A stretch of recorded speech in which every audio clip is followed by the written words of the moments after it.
আসসালামু আলাইকুম। জীবনটা যদি সিনেমার মতো হতো তাহলে অনেক ভালো হতো। কিন্তু জীবন তো সিনেমার মতো না। বাস্তবতা অনেক কঠিন। কিছু কিছু সময় মানুষ বাস্তবতার কাছে হেরে যায়।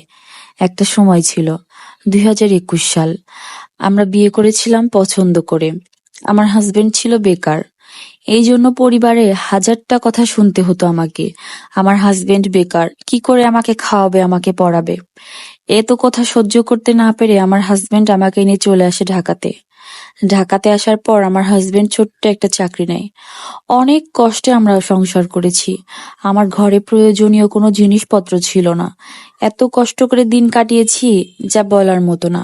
সেই দিনগুলোর কথা মনে পড়লে মনের অজান্তেই চোখের কোণে পানি জমে যায়। কত কষ্টেই দিন না কাটিয়েছি। নিজের আপন মানুষগুলোও তখন আমাদের কোনো খোঁজ খবর নিত না। কেনই বা খোঁজ খবর নিবে? যদি আমরা আবারও নিজের বাড়িতে ফিরে যেতে চাই, সেই ভয়ে হয়তো কেউ আমাদের খোঁজ খবর নিত না। আলহামদুলিল্লাহ, এখন আমার ঘরে আমার প্রয়োজনীয় সব জিনিসপত্রগুলোই আছে। এরপর আল্লাহ আমাকে আমার কোল জুড়ে আমাকে একটা ছোট্ট মেয়ে দিয়েছে। আমার মেয়ের বয়স 8 মাস। আমার মেয়ের নাম আয়াত। ওকে আমি অনেক ভালোবাসি, নিজের মায়ের মতো করে ভালোবাসি। আমার মেয়ের বয়স 8 মাস, কিন্তু এখন পর্যন্ত আমার মেয়েকে কেউ দেখতে আসেনি। আমি জানি না কেন দেখতে আসেনি তারা। হয়তো ভালো লাগে না, তাই তারা দেখতে আসেনি। কিন্তু তাতেও আমার কোনো আফসোস নেই।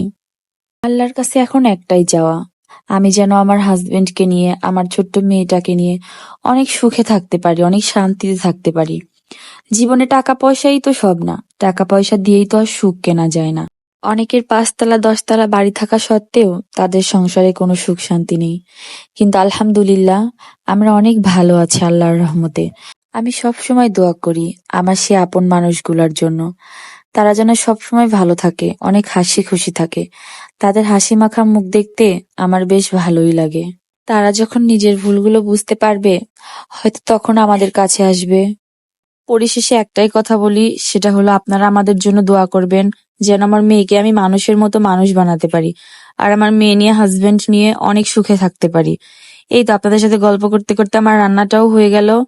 তো আজকে এই পর্যন্তই। আপনারা সবাই ভালো থাকবেন। ধন্যবাদ সবাইকে।